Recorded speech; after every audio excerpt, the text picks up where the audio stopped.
un lector, por favor. Vamos a pedir a un lector que me ayude. Quiero saludarles con el cariño de siempre a cada uno de ustedes y agradecerles la presencia, su compañía, pero al mismo tiempo también este deseo de ser una verdadera comunidad, una comunidad de amor, una comunidad que está caminando con Jesús, una sinodalidad que no es solamente caminar juntos, sino también comer juntos, decíamos, ¿no?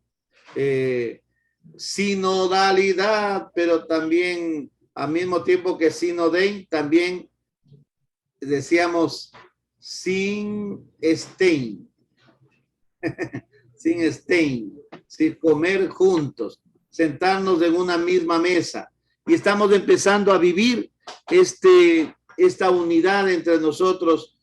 Todo dependerá de este amor que tengamos a la palabra, a Cristo, su mensaje, y del esfuerzo que hagamos con la gracia de Dios de vivir este mensaje que el Señor nos da. Vamos a comenzar la lección divina, Juan 14, 1, 12. Pedimos a Dios por Mirta, su hijita está enferma, está en el hospital, entonces está acompañando a su hija. Oramos por la salud, por la pronta recuperación de su niña. Le encomendamos en nuestras oraciones. Mirta nos hace falta aquí en la lección divina, por eso me tocó asumir a mí con esta simpleza que yo hago, sí, con esta simpleza, pero bueno, lo hacemos con todo cariño y de todo corazón. Pido de favor a ver un lector que me pueda ayudar. ¿Quién me puede ayudar como lector o lectora? ¿Quién está en computadora? Le ayudo, padre. Bueno, hermano Marcelo, iniciamos con la oración. En el nombre del Padre y del Hijo y del Espíritu Santo. Amén. Amén. Por favor. Oración inicial. Amigo Jesús, te reconocemos como el camino, la verdad y la vida. Aquí estamos para escudriñar tu palabra. Tu despedida causa tristeza y confusión en tus discípulos. Qué difícil es reconocerte en los momentos duros de nuestra vida. Sin embargo, nos invitas a sobreponernos y a continuar motivados con la certeza de tu promesa. Todos estaremos contigo. Tu idea es un quedarse, un permanecer para siempre en medio de nosotros, en nuestra historia. Tú quieres estar con nosotros, nosotros también contigo. Haz que sintamos ese ardor en nuestro corazón para que te sepamos descubrir en todos los momentos de nuestra vida, sobre todo en los más difíciles, donde tú nunca nos abandonas. Amén. Vamos a preparar en nuestras Biblias el Evangelio de San Juan, capítulo 14, del 1 al 12.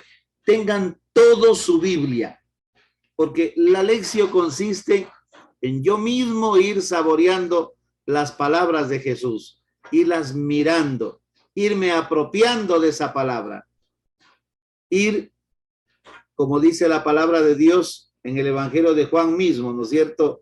El que come mi carne y bebe mi sangre, el que come mi carne, ¿sí? Jotrogon tosoma mu, tosars mu sería, sars, la carne mía, el que come mi carne, ¿sí? La carne de Jesús, la vida de Jesús es su palabra. Cristo es la palabra de vida. Jesús es la palabra hecha carne y ha puesto su morada en nosotros y se ha quedado con nosotros. ¿Por qué? Porque él mismo lo quiso. Porque donde esté yo, quiero que ustedes estén también conmigo. Él lo quiso. No ha sido nuestra voluntad, ha sido un acto de singular amor por cada uno de nosotros, querer quedarse para siempre permanecer con nosotros. El contexto del Evangelio de Juan que leemos este domingo quinto de Pascua es el discurso de despedida después de la cena. En el capítulo 13, el centro es Jesús. Ustedes ven un Jesús leal hasta el final, que lava los pies a sus discípulos y les pide a sus discípulos imitarlo. Si ven lo que yo hice con ustedes, ustedes me llaman Señor y yo lo soy. Ustedes también hagan lo mismo. Lávense los pies los unos a los otros. En cambio, en el capítulo 14, el centro de todo es el Padre. Y hay algo tan intrigante, ¿no es cierto?, que Felipe dice, oye, muéstranos al Padre y eso nos basta, porque Jesús dice, ustedes ya lo conocen al Padre, ya lo han visto. Y Felipe está con esa duda, pero si no lo hemos visto, te hemos visto esa voz, no lo hemos visto al Padre. Muéstranos al Padre y eso nos basta. El ambiente es de inquietud. Ahí dice inclusive cuántas veces aparece, 25 veces.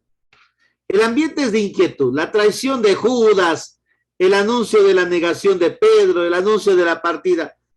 Eso causa demasiada tristeza. Todo es inquietante. Todo les causa zozobra, incertidumbre, hasta ciertas dudas. Está justificada la invitación a la calma y a la confianza. Jesús les dice, no se turbe vuestro corazón, no tengan miedo. La clave del mensaje en este capítulo es la relación de Jesús y la de sus discípulos con el Padre. Hay, así como Jesús, que hace presente al Padre en su vida, mediante sus obras, mediante sus palabras, de esa misma manera nosotros tenemos que amar al Padre, como Jesús lo ama. ¿Y cómo se ama al Padre? Amando a Jesús. Amar a Jesús significa amar al Padre, porque el Padre está en Jesús. El Padre vive en Jesús. Por eso Jesús dice, si ustedes guardan mis palabras, si ustedes cumplen lo que yo les mando, si ustedes me aman a mí, mi Padre también les amará a ustedes. Y los dos vendremos a ustedes y haremos en ustedes nuestra morada. ¿Qué significa nuestra morada? Nos convertimos por el amor a Cristo en templos vivos del Padre y del Hijo. Vamos a leer el Evangelio de San Juan, capítulo 14, de los versículos 1 hasta el 12. A ver, hermanito Marcelo, por favor. Leo de la Biblia. En aquel tiempo Jesús dijo a sus discípulos, no pierdan la paz. Si creen en Dios, crean también en mí. En la casa de mi Padre hay muchas habitaciones. Si no fuera así, yo se lo habría dicho a ustedes, porque voy a prepararles un lugar. Cuando me vaya y les prepare un sitio, volveré y los llevaré conmigo, para que donde yo esté, estén también ustedes. Y ya saben el camino para llegar al lugar a donde voy. Entonces Tomás le dijo, Señor, no sabemos a dónde vas. ¿Cómo podemos saber el camino? Jesús le respondió, yo soy el camino, la verdad y la vida. Nadie va al Padre si no es por mí. Si ustedes me conocen a mí, conocen también a mi Padre. Ya desde ahora lo conocen y lo han visto. Le dijo Felipe, Señor, muéstranos al Padre y eso nos basta. Jesús le replicó, Felipe, Tanto tiempo hace que estoy con ustedes y todavía no me conoces. ¿Quién me ha visto a mí? Ha visto al Padre. Entonces, ¿por qué dices, muéstranos al Padre? ¿O no crees que estoy en el Padre y que el Padre está en mí? Las palabras que yo les digo, no les digo por mi propia cuenta. Es el Padre que permanece en mí, quien hace las obras. Créame, yo estoy en el Padre y el Padre está en mí. Si no me dan fe, a mí, créanlo por las obras. Yo les aseguro que el que crea en mí harán las obras que yo hago y las harán aún mayores porque yo me voy al Padre. Palabra del Señor. Gloria a ti, Gloria Señor. a ti, Señor Jesús. Hermoso texto, hermosísimo. Es un texto precioso por su contenido. Lo que dice el texto. El Evangelio de Juan, un tejido con 3 hilos. Así está el título, ¿no es cierto? La palabra texto quiere decir tejido. Así, el texto del Evangelio de Juan es como un bonito tejido, hecho con 3 hilos muy distintos y al mismo tiempo muy parecidos. Estos 3 hilos se combinan tan bien entre ellos que nos confundimos y a veces ni siquiera percibimos cuándo se pasa de un hilo al otro. Vamos a ver cuál es el primer hilo. El primer hilo son los hechos de la vida de Jesús. Ustedes saben, acaecidos por los años 30 y recordados por testigos oculares primero. Las personas que vivieron, que escucharon, que compartieron de cerca con Jesús, fueron testigos de todo lo que él hizo. Cuando van los emisarios de Juan, Jesús manda a decir, anda a decirle a Juan lo que ustedes han visto y han escuchado. ¿Qué han visto? Han visto que los ciegos ven, los cojos caminan, los leprosos son limpiados, los muertos resucitan y a los pobres se les anuncia la buena nueva. Dichoso quien no se escandalice de mí. Mande esa advertencia, por si acaso. Feliz el que no se escandalice, porque de pronto Juan esperaba un Mesías de esos guerreros, de esos terribles. Ya está el hacha puesta a la raíz. A la raíz. Sí, la acabará con todo. Hijos y taitas, todo. La raíz de los hijos son los taitas. Por eso dice de tal palo, tal astilla. O sea, acabará con todo mal. Y el mal lo arrancará desde su misma fuente. Y por eso Jesús al último dice, dichoso el que no se escandalice de mí. Es el Jesús histórico que nosotros decimos, conservado en el testimonio del discípulo amado. El discípulo amado es un discípulo que no sabemos quién es, pero es un discípulo y es una comunidad al mismo tiempo. Que vemos que inclusive en el Evangelio de Juan aparecen conciliándose con Pedro. No sé si ustedes se han dado cuenta, el capítulo 21 de Juan es un capítulo que se añadió después para poder empatar esta realidad. Pedro, ¿no es cierto? Que inclusive aparece un Pedro medio rudo que dice, voy a pescar. Y los demás dicen, nosotros vamos contigo. Cuando Jesús se aparece resucitado, ustedes ven que Pedro no lo reconoce. ¿Quién es el que lo reconoce? El discípulo amado. Él lo reconoce. Es el Señor.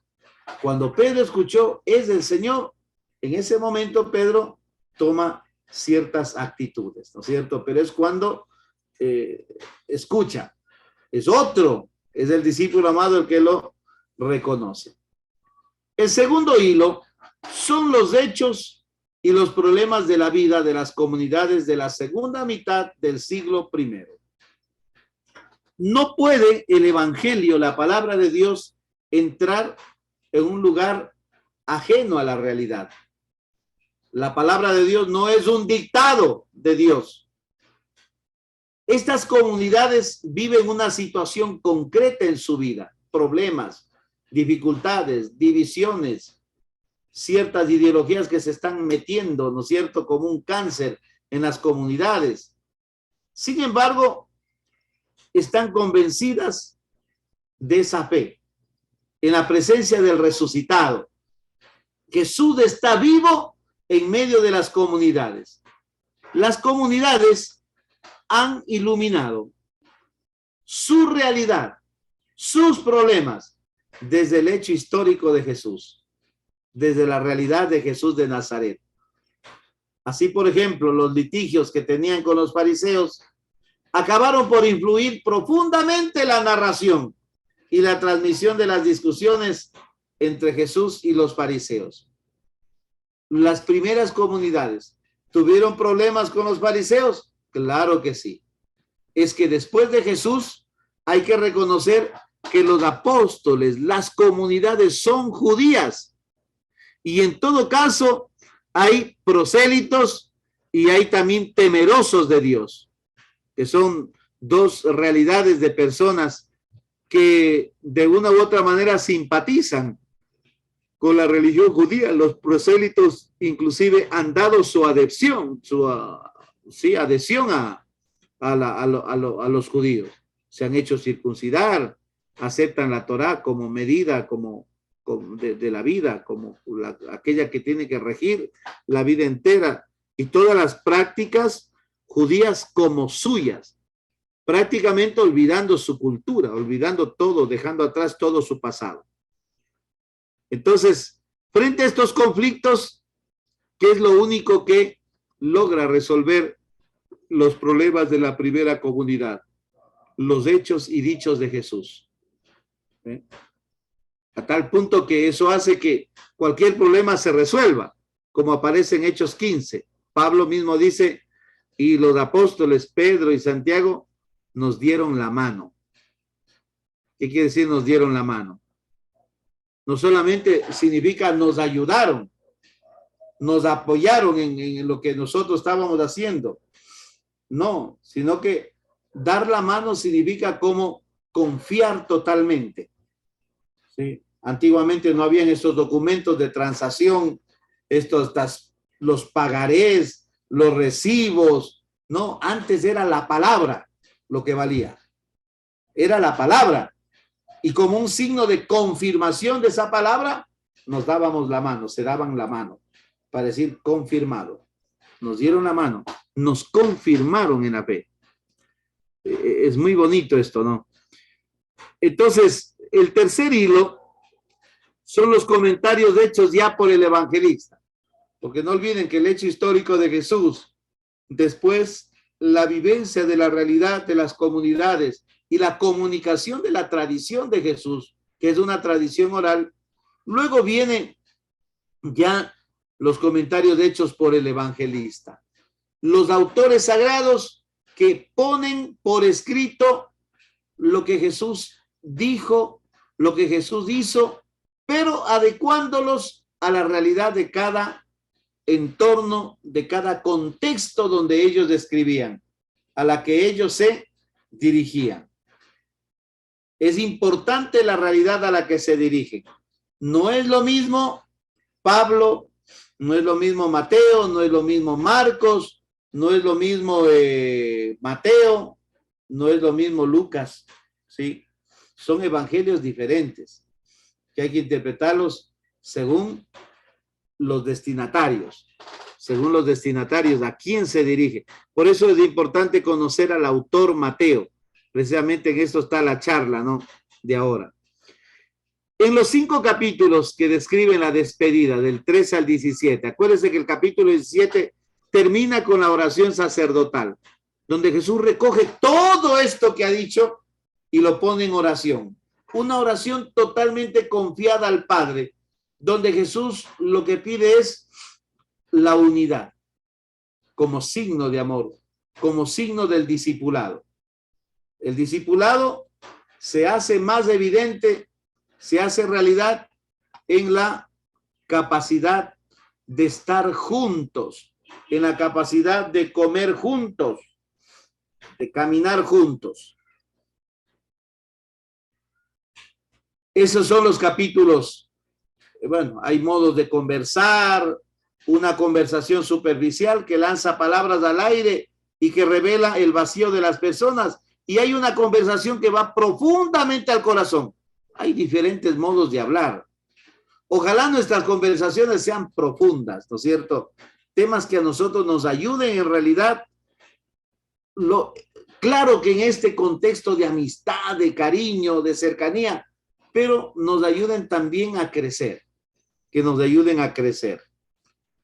Y vamos a pasar entonces a la reflexión de este texto, a lo que nos dice. Las comunidades preguntaban, ¿cómo vivir en comunidad con ideas tan distintas? Jesús responde con una exhortación. No se turbe vuestro corazón. Yo estaba revisando justamente la palabra turbe. En griego se dice me paracesto. No se turbe. El corazón de vosotros sería, el corazón de ustedes. No se turbe vuestro corazón. No olvidemos del corazón, es el lugar no de los sentimientos, sino el corazón es el lugar de los recuerdos, el lugar de los pensamientos. No se turbe vuestro corazón. En la casa de mi Padre hay muchas mansiones, muchas moradas, ¿sí? Dice, ese es el texto, mansiones. En griego se dice monaí. Hay muchas monaí, está en plural. Muchas moradas. No dice moradas para todos, dice muchas moradas. De tal manera que ninguno que llegue será excluido. Pero el que no llega, no llega. Por eso es que aparece mucho. Muchas moradas, ¿no? Muchas. Aparece por ahí, como en la Eucaristía. Sangre derramada por ustedes y por muchos. Aparece también el término poloí. Muchos, ¿por qué? Porque Jesús muere por todos, lógicamente.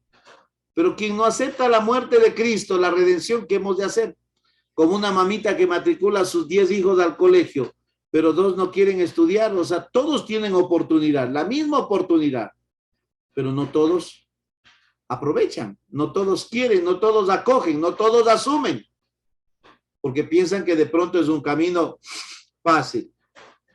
La insistencia en tener palabras de ánimo que sirviesen de ayuda para superar las turbaciones y las divergencias es signo de que debían existir tendencias muy distintas entre las comunidades, queriendo una ser más verdadera que la otra.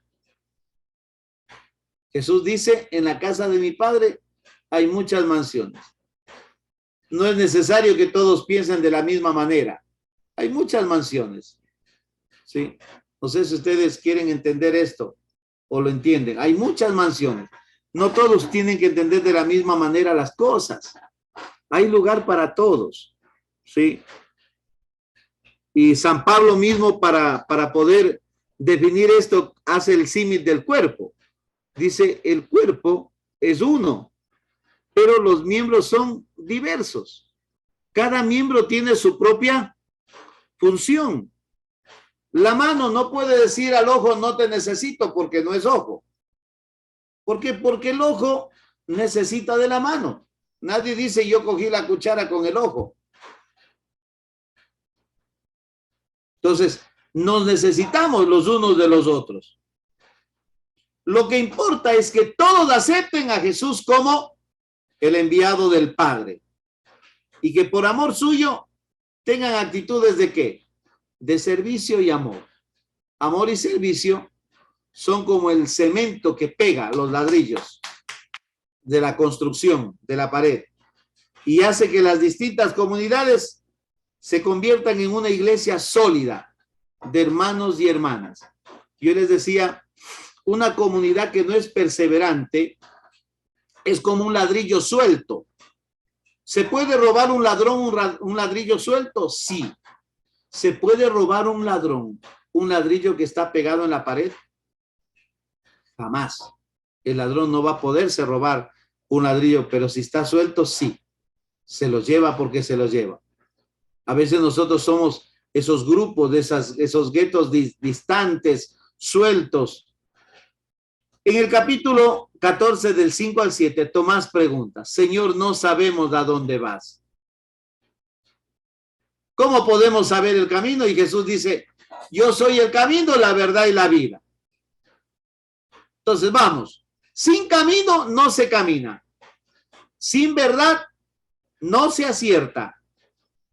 Y sin vida, lo único que existe es la muerte. ¿Sí? Sin vida, lo único que existe es la muerte. Jesús explica el sentido. Él es el camino, él mismo es el camino, porque nadie va al Padre sino por él. ¿Por qué? Porque él es la revelación del Padre. Y no podemos conocer al Padre si no lo conocemos al Hijo. Nadie conoce al Padre sino el Hijo. ¿No es cierto? Nadie conoce al Hijo nadie conoce al Padre sino el Hijo. ¿Sí? Entonces vamos. Jesús, el evangelio de la semana pasada decía, es la puerta por la que las ovejas entran y salen. Jesús es la verdad, porque mirándole a él vemos la imagen del Padre. Si me conoces a mí, conocerás también a mi Padre.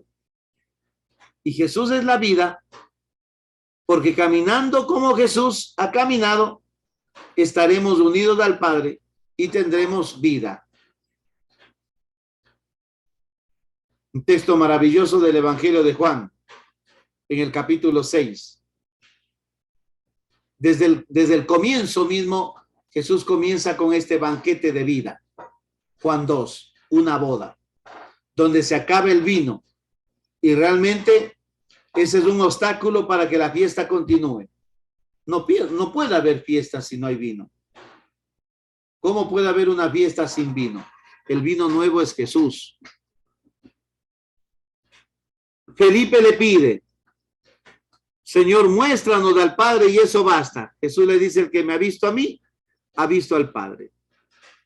La respuesta de Jesús es bella. Tanto tiempo hace que estoy con ustedes y no me conoces, Felipe. El que me ha visto a mí, ha visto al Padre.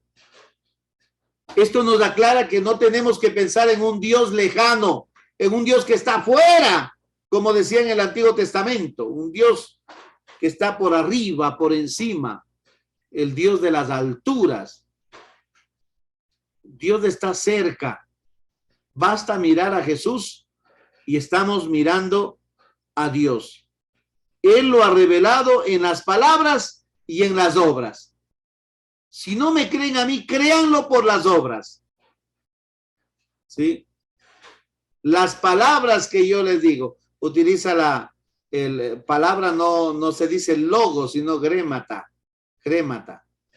Las palabras que yo les digo no son mías, son las palabras del Padre. ¿Cómo se identifica a Jesús con el Padre? Jesús se identifica con el Padre por medio de la obediencia. Y también los signos y obras son las obras del Padre. No son obras por cuenta propia. Es bien importante preguntarnos, ¿qué imagen me hago de Jesús? Soy como Pedro, que no aceptaba a un Jesús siervo y supliente y quería un Jesús a su propia medida. Soy como aquellos que saben decir solo Señor, Señor. Soy como aquellos que quieren solo un Cristo celeste y glorioso y olvidamos a Jesús de Nazaret, que caminaba con los pobres, acogía a los marginados, curaba a los enfermos, reinsertaba a los excluidos y que por causa de este compromiso con el pueblo y con el Padre fue perseguido y murió. ¿Qué Jesús nosotros queremos ver? ¿Qué Jesús queremos descubrir? Y luego viene la promesa de Jesús. Jesús afirma que su intimidad con el Padre no es un privilegio solo de él. Todos tenemos este privilegio. Ustedes podrán hacer las mismas obras que yo hago y les darán aún mayores, porque yo me voy al Padre y todo lo que pidan en mi nombre, mi Padre lo va a hacer. Como decir, tienen una palanca, van a tener una palanca allá en el cielo. ¿Sí? Todo lo que le pedimos, Él se lo dará al Padre, se lo pedirá al Padre, Él rogará y lo obtendrá. Con tal, lógicamente, que sea para servir. Ningún milagro puede ser ninguna cosa que pidamos para nuestro beneficio. ¿Qué le pides tú a Dios? Ay, Señor, le pido la salud de mi cuerpo y de mi alma. Eso te conviene a vos. No es una petición eclesial, es por ti. A veces nuestras oraciones son muy egoístas, ¿no es cierto? Y queremos librarnos a costa de lo que sea de la cruz. Y no pensamos en la cruz del mundo, en la cruz del pueblo. No pensamos en el paso de Jesús por la historia, en los excluidos, en los que no cuentan. ¿Qué es lo que nos dice el texto? Para poder comprender la importancia fundamental que tiene en el desarrollo de la vida cristiana, el afán por adquirir la paz del corazón, en primer lugar debemos convencernos de que todo el bien que podemos hacer viene de Dios. Todo el bien que podemos hacer viene de Dios. Ustedes sin mí no pueden hacer nada. Juan 15:5. No ha dicho no pueden hacer gran cosa, ha sido no pueden hacer nada. Nada es nada. Entendamos que nada es nada. Sin Jesús imposible. Todo imposible.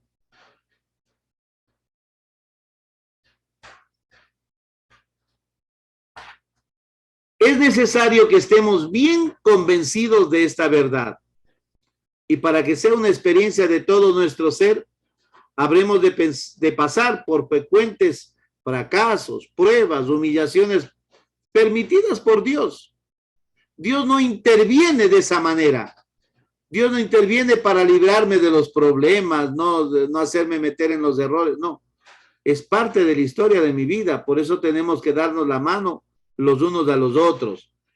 Él podría ahorrarnos todas esas pruebas, pero las pruebas son necesarias para que nos demos cuenta de nuestra fragilidad, de nuestra vulnerabilidad. Y solo unidos a Él podremos alcanzar la paz del alma. Pero es necesario dejarle que Jesús, que Dios actúe en nuestras vidas.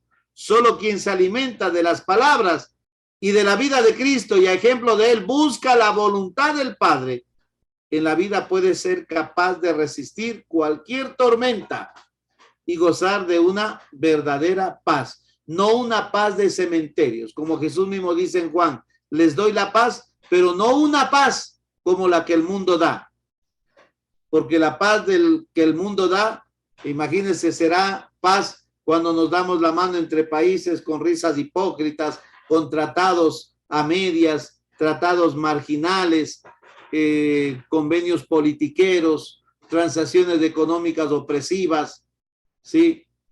Eso no es paz.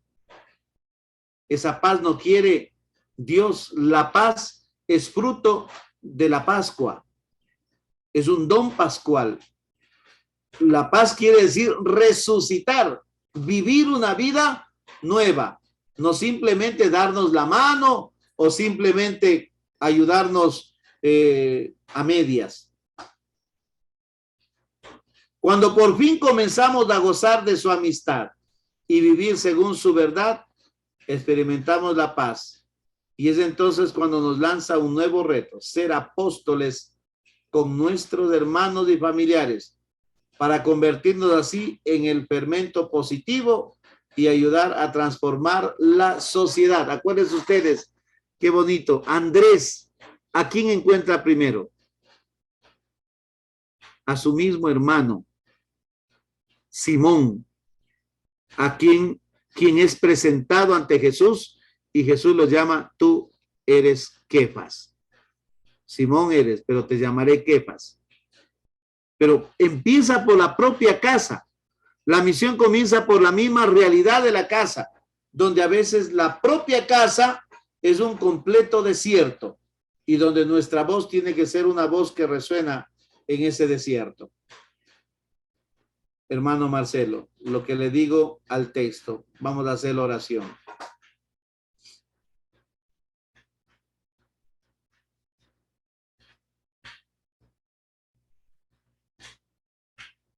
Señor, al meditar tu palabra en este día, nuestra mirada quiere centrarse en la figura de tus discípulos y queremos ser en esta oración parte de ellos, ya que sus esperanzas y su falta de preparación para llevar adelante la misión que les ha confiado parecen ser las mismas que nosotros experimentamos o hemos experimentado.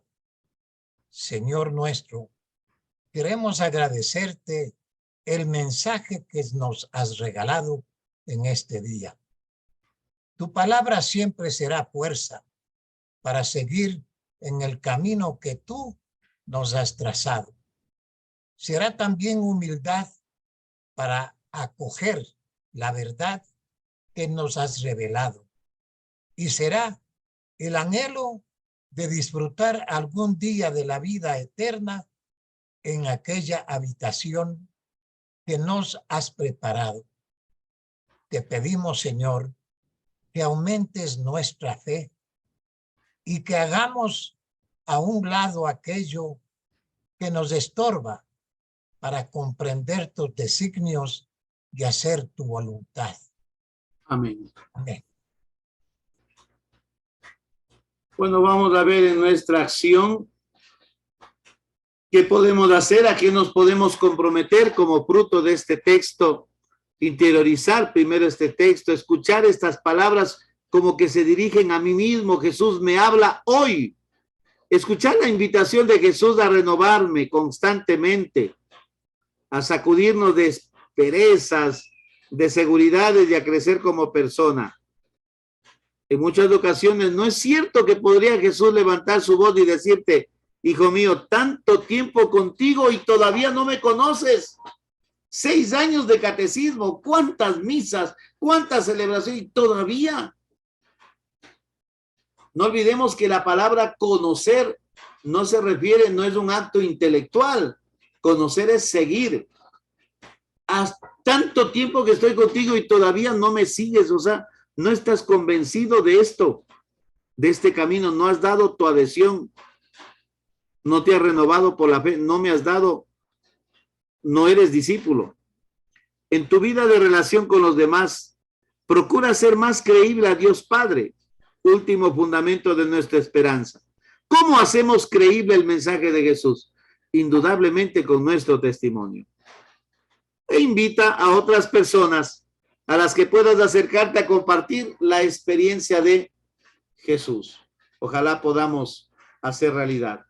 Oración final. Hermano Marcelo. Madre amantísima, acrecienta en el mundo el sentido de pertenencia a una única y gran familia, tomando conciencia del vínculo que nos une a todos, para que con un espíritu fraterno y solidario salgamos en ayuda de las numerosas formas de pobreza y situaciones de miseria. Anima la firmeza en la fe, la perseverancia en el servicio y la constancia en la oración. Oh María, consuelo de los afligidos, abraza a todos tus hijos atribulados. Haz que Dios nos libere con su mano poderosa de esta terrible epidemia y que la vida pueda reanudar su curso normal con serenidad. Nos encomendamos a ti que brillas en nuestro camino como signo de salvación y de esperanza. Oh clementísima, oh piadosa, oh dulce Virgen María. Amén. Esta oración la rezamos durante hay dos oraciones, una que hizo el Papa y esta oración que se hacía María Santísima para pedir que seamos solidarios, que nos abramos a la solidaridad. Ojalá podamos nosotros ser conscientes de ser una familia, una única familia, donde tenemos un mismo apellido, cristianos. Todos somos de Cristo y Cristo es de Dios, dice Pablo, ¿no es cierto? Todos somos unos. Que Papito Dios, que María Santísima nos ayuden a entender este camino, a acoger esta verdad y a defender la vida, a caminar según esta vida abundante que Él nos da y que Él quiere regalarnos siempre. Dios te salve María, llena eres de gracia, el Señor es contigo. Bendita eres entre todas las mujeres y bendito es el fruto de tu vientre, Jesús. Santa María, Madre de Dios, ruega por nosotros los pecadores, ahora y en la hora de nuestra muerte. Amén. Gloria al Padre y al Hijo y al Espíritu Santo, como era en el principio, ahora y siempre, por los siglos de los siglos. Amén. Amén. Muy bien. Hemos compartido la lección divina, ¿no?